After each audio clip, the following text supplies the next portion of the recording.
three parts. In the first part, I would dwell upon the MPC's deliberations and the decision of the MPC.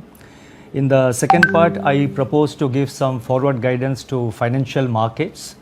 And in the third part, there are certain important announcements that we are making. And finally, as I conclude, I propose to give some I propose to spell out what would be the broad approach of RBI's policy going forward. I request your patience. The newly appointed Monetary Policy Committee, MPC, with Dr. Ashima Goel, Professor Jayant R. Verma, and Dr. Shashank Vide as external members met on 7th, 8th, and 9th October in its first meeting, and the 25th under the monetary policy framework that was instituted in June 2016. I welcome the new members and thank them for their valuable contributions to the setting and conduct of monetary policy in India. I also take this opportunity to thank my colleagues and the teams in Reserve Bank of India for their analytical support and logistic assistance. The MPC evaluated the domestic and global macroeconomic financial conditions and voted unanimously to leave the policy repo rate unchanged at 4%. The MPC also decided to continue with the accommodative stance of monetary policy as long as necessary, at least through the current financial year and into the next year, to revive growth on a durable basis and mitigate the impact of COVID-19 while ensuring that inflation remains within the target going forward. The marginal standing facility rate and the bank rate remain unchanged at 4.2%. The reverse repo rate stands unchanged at 3.35%. Let me take this opportunity to briefly review the state of the economy and its prospects. I have always dared to be an optimist, believing firmly in the ability of humankind to overcome the pandemic. In the months gone by, when COVID-19 raised in fury across the world, our hopefulness might have appeared impudent, like a flame flickering amidst gathering storm. Today, there is a turn in the wind which suggests that it is not imprudent to dream of a brighter tomorrow, even in the bleakest of times. As Dr. APJ Abdul Kalam, our visionary former president, said, I quote, "You have to dream before your dreams can come true. A dream is not that which you see while sleeping. It is something that does not let you sleep," unquote. After the steep decline into which the global economy plunged in the second quarter of 2020, global economic activity appears to have rebounded sequentially in the third quarter, but unevenly among and within economies. Improvement in manufacturing, labor markets, and retail sales powered strong recoveries in some countries, whereas in others, a rise in new infections prompted a slower pace of unlocking or reimposition of restrictions, which in turn stalled the upturn. Generally, investment has remained in retrenchment, while consumption and exports have started to improve. Massive policy support across all countries has prevented a deeper downslide, providing a floor underneath employment, household incomes, and businesses. Financial conditions continue to remain benign. The Indian economy is entering into a decisive phase in the fight against the pandemic. Relative to pre-COVID levels, several high-frequency indicators are pointing to the easing of contractions in various sectors of the economy and the emergence of impulses of growth. Rather than enumerating them here, I have, in the interest of time, set them out in an annex to this statement, and this statement will be uploaded immediately after I make the statement before camera. By all indications, the deep contractions of Q1 2021 are behind us. Silver linings are visible in the flattening of the active caseload curve across the country. Barring the incidence of a second wave, India stands poised to shrug off the deathly grip of the virus and renew its tryst with pre-COVID growth trajectory. In this environment, the focus must now shift from containment to revival.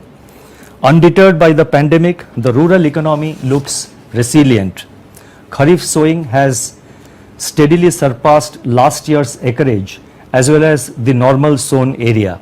Improved soil moisture conditions along with healthy reservoir levels have brightened the outlook for the Rabi season. Early estimates suggest that food grain production is set to cross another record in 2021. Job creation under the Mahatma Gandhi National Rural Employment Guarantee Act has provided incomes and employment in rural areas.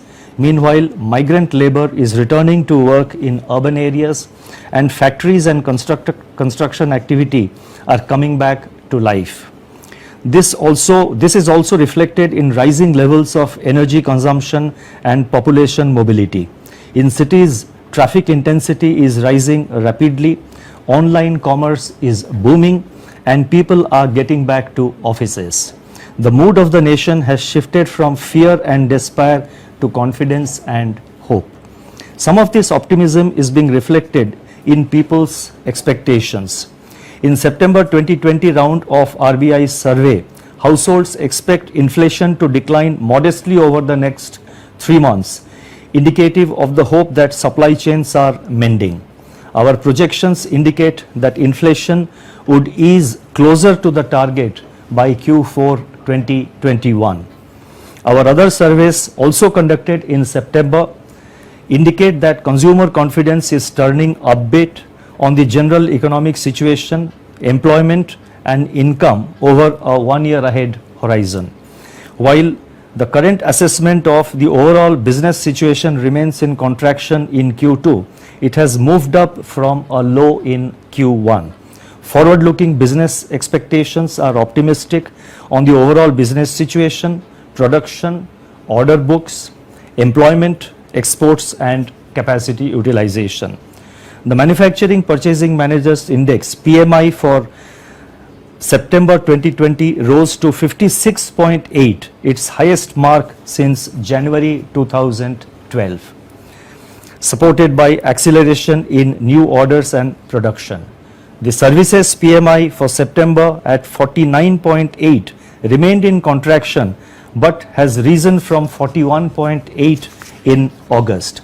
These expectations are also reflected in our growth projections, which suggest that GDP growth may break out of contraction and turn positive by Q4. There is currently an animated debate about the shape of the recovery. Will it be V, U, L or W? More recently, there has also been talk of a K-shaped recovery. In my view, it is likely to be predominantly a 3-speed recovery with individual sectors showing varying paces depending on sector-specific realities. Sectors that would open their accounts the earliest are expected to be those that have shown resilience in the face of the pandemic and are also labor-intensive. Agriculture and allied activities, fast-moving consumer goods, two-wheelers, passenger vehicles and tractors, drugs and pharmaceuticals, and electricity generation, especially renewables, are some of the sectors in this category. In several of these areas, reforms such as agricultural marketing and value chains encompassing cold storage and transport and processing, changes in labor laws, and creation of capacity for production and distribution of vaccines have already opened up new vistas for fresh investments. The second category of sectors to strike firm would comprise sectors where activity is normalizing gradually. The third category of sectors would include the ones which face the slogovers, but they can certainly rescue the innings. These are sectors that are most severely affected by social distancing and are contact intensive. The modest recovery in various high-frequency indicators in September 2020 could strengthen further in the second half of 2021 with progressive unlocking of economic activity. Agriculture and allied activities could well lead the revival by boosting rural demand.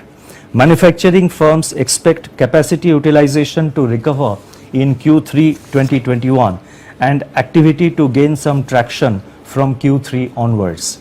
Both private investment and exports are likely to be subdued, especially as external demand is still anemic. For the year 2021 as a whole, therefore, real GDP is expected to decline by 9.5%, with risks tilted to the downside. If, however, the current momentum of upturn gains ground, a faster and stronger rebound is eminently feasible. Let me now proceed to give some guidance on in respect of the financial markets. Over the last few weeks, there has been some disconnect between the rationale underlying the RBI's debt management and monetary policy operations on the one hand and expectations in the market on the other. I thought I should take this opportunity to address these issues squarely so that market participants and the RBI share a common set of expectations, which in turn should engender orderly market conditions. As the Monetary Policy Authority with the responsibilities of development and regulation of financial markets and management of public debt, RBI has prioritized the orderly functioning of markets and financial institutions, easing of financial conditions, and provision of adequate system level as well as target liquidity. This is important from the point of view of smooth and seamless transmission of monetary policy impulses as well as the completion of market borrowing programs of the center and states in a non-disruptive manner with a normal evolution of the yield curve. Since February 2020, the RBI has taken a series of measures in this direction. The RBI stands ready to undertake further measures as necessary to assure market participants of access to liquidity and easy finance conditions. Notwithstanding an augmented market borrowing program for 2021, the issuances for the first half of the year have been seamlessly managed both for the center and the states. The weighted average cost of borrowing by central government during the first half of 2021 at 5.82% is the lowest in last 16 years. The weighted average maturity of outstanding stock of the center has also been the highest so far. The RBI has assured that the borrowing program of the center and the states for the rest of 2021 will be completed in a non-disruptive manner without compromising on price and financial stability. In pursuit of this objective, the limit for ways and means advance for the center has been kept at 1,25,000 crores compared to rupees 35,000 crore in second half of the previous year. Similarly, the 60% increase in WMA limit for states in the first half of 2021 has been extended up to 31st March 2021, that is by another 6 months. Market participants should be assured that in keeping with the monetary policy stance announced today, the RBI will maintain comfortable liquidity conditions and will conduct market operations in the form of outright and special open market operations. In response to feedback from market participants, the size of these auctions will from now on be increased to rupees 20,000 crore per auction. It is expected that the market participants will respond positively to this initiative. And immediately after my statement is over today, we will be issuing the notification for the auction, that is for the OMO purchase auction to be conducted next week, and its size will be 20,000 crores. That notification will be issued after this statement is over. Yields in government securities GSEC market, both primary and secondary segments, also need to evolve in alignment with comfortable liquidity conditions. This is important for those segments of financial markets that rely on GSEC yields curve as a benchmark for pricing financial instruments so as to benefit from easy financing conditions engendered by RBI's policy measures and operations. Financial market stability and orderly evolution of the yield curve are public goods, and both market participants and RBI have a shared responsibility in this regard. The augmented borrowing program of 2021 has been necessitated due to the exigencies imposed by the pandemic in the form of the fiscal stimulus and the loss of tax revenue. While this has imposed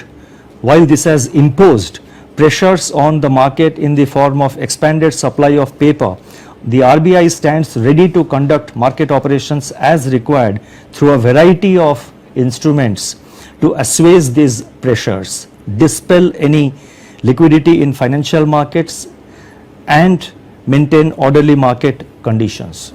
Market participants on their part need to take a broader time perspective and display bidding behavior that reflects a sensitivity to the signals from the RBI in the conduct of monetary policy and debt management.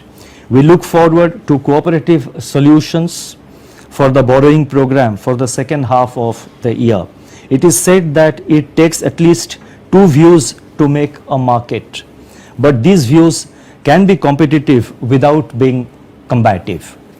In this context, it is appropriate that I set out our assessment of the underlying inflation dynamics and the outlook.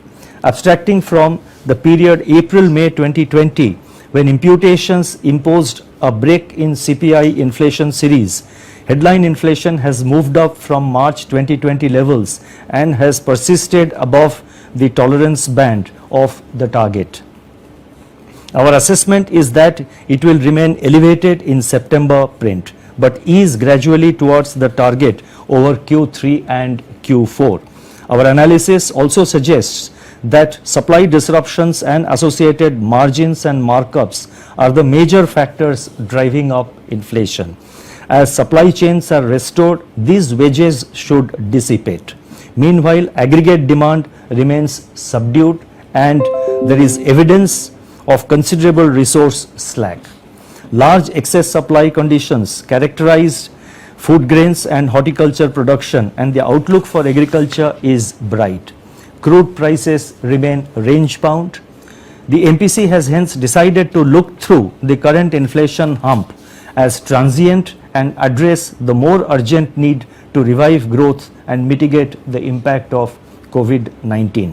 This has provided the space for continuing with the accommodative stance with forward guidance as set out in the MPC's resolution.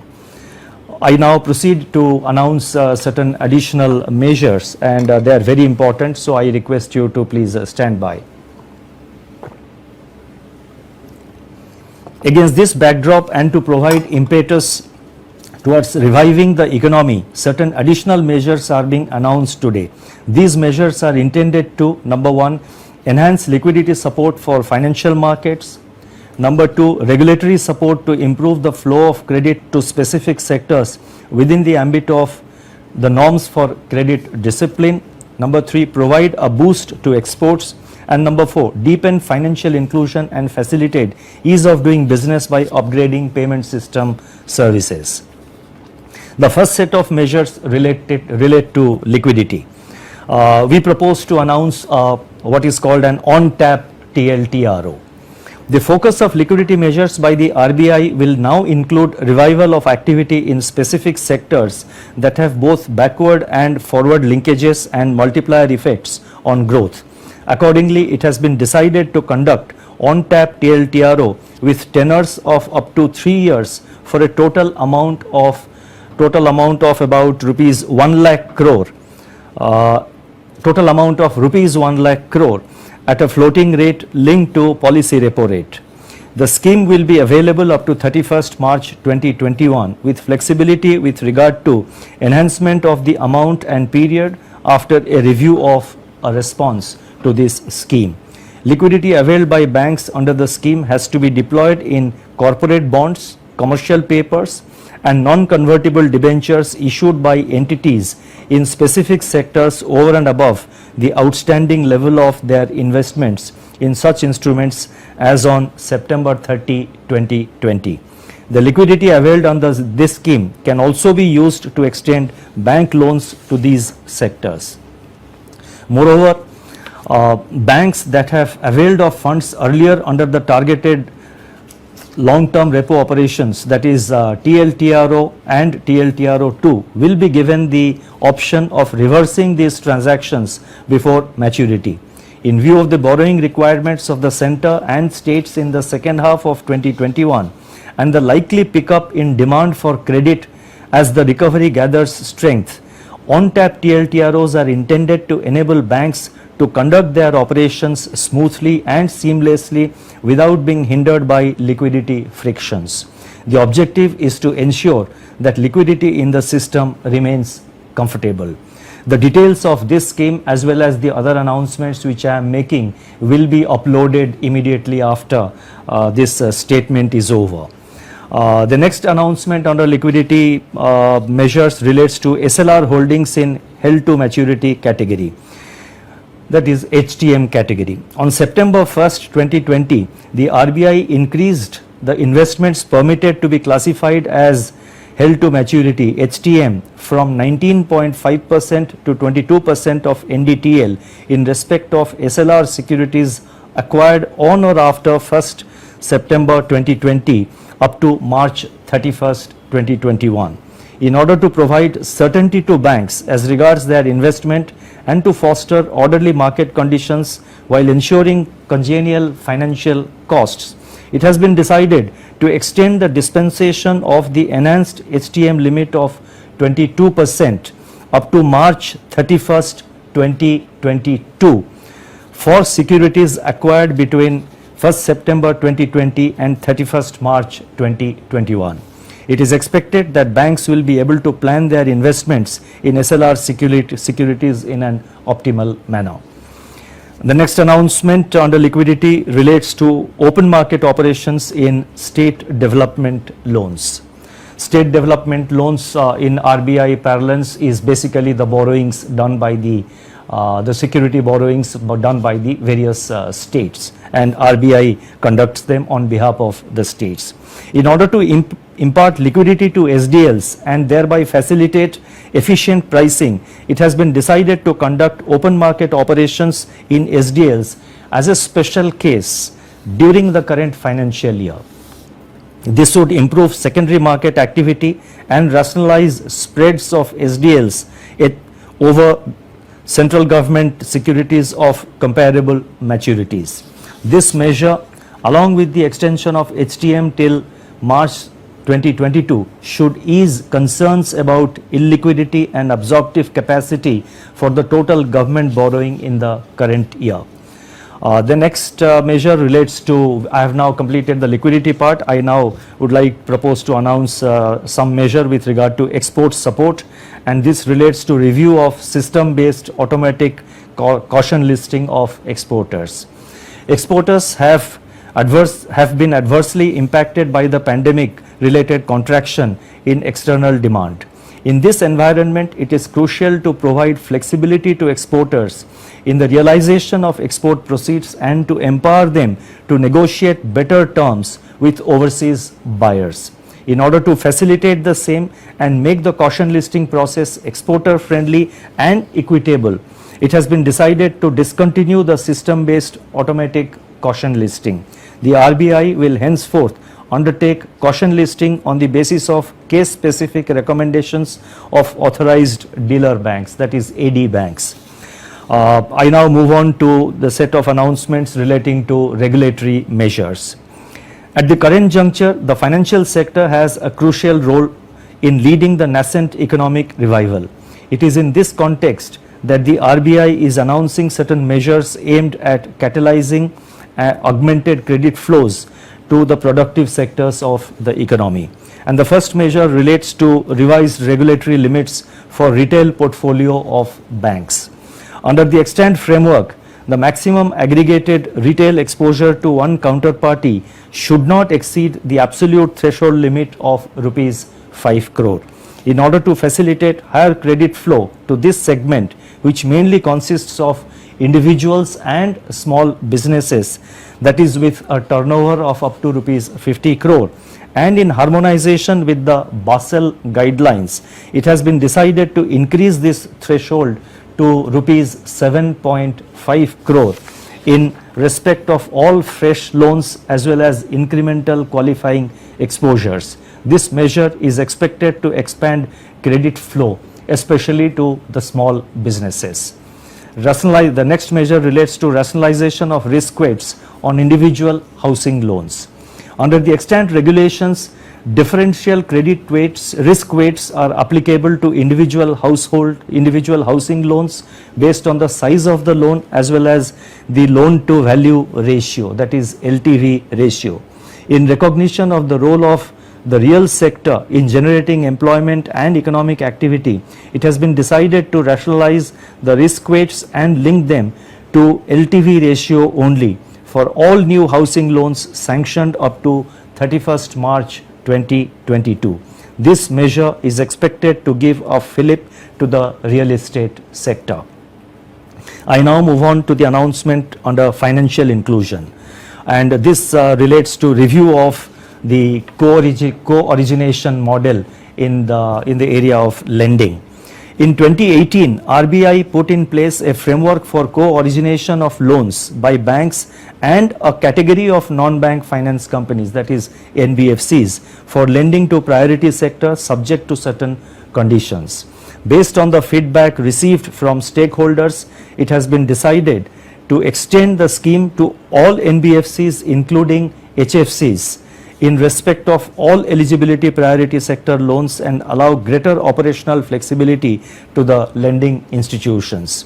The co-lending model is expected to leverage the comparative advantages of banks and NBFCs in a collaborative effort and improve the flow of credit to the unserved and underserved sectors of the economy. Finally, I move on to the payment and settlement systems, and this is very important. I am going to announce the round-the-clock availability of real-time gross settlement system, that is round-the-clock availability of the RTGS facility. In December 2019, the RBI made available the National Electronic Fund Transfer, that is NEFT system, on a 24/7/365 basis, and the system has been operating smoothly since then. In order to facilitate swift and seamless payments in real time for domestic businesses and institutions, it has been decided to make available the RTGS system round the clock on all days from December 2020. India will be among the very few countries globally with 24/7/365 large value real time payment system. This will facilitate innovations in large value payment ecosystem and promote ease of doing business. There is one more announcement, after which I go to the concluding para, where I have attempted to provide some guidance with regard to the RBI's broad approach going forward. The next announcement relates to perpetual validity for certificate of authorization issued to payment system operators, that is PSOs. Under the Payment and Settlement Systems Act 2007, the RBI currently gives on-tap authorization to payment system operators for limited periods of up to 5 years. In order to obviate licensing and business uncertainty for PSOs, it has been decided to grant authorization for all payment system operators, that is PSOs, new applicants as well as existing PSOs, on a perpetual basis subject to certain conditions. This will reduce compliance costs and create a climate conducive for investment activities, increased employment and infusion of new talent and technologies into the value chains. In conclusion, let me state as follows. COVID-19 has tested and severely stretched our resources and our endurance. Our travels are not over yet, and a renewed rise of infections remains a serious risk. We have, however, come far on an untraveled road with self-belief and courage of hope. We will reach deep into our fortitude and inner strength to overcome whatever formidable challenges COVID-19 may unleash going forward. If we have the resolve to be steadfast till we emerge victorious, I am confident we will muster the forces needed to subdue the pandemic. In the words of Mahatma Gandhi, and I quote, "If I have the belief that I can do it, I shall surely acquire the capacity to do it," unquote. Against all odds, we shall strive and revive. Thank you very much. Stay safe, stay well. Namaskar.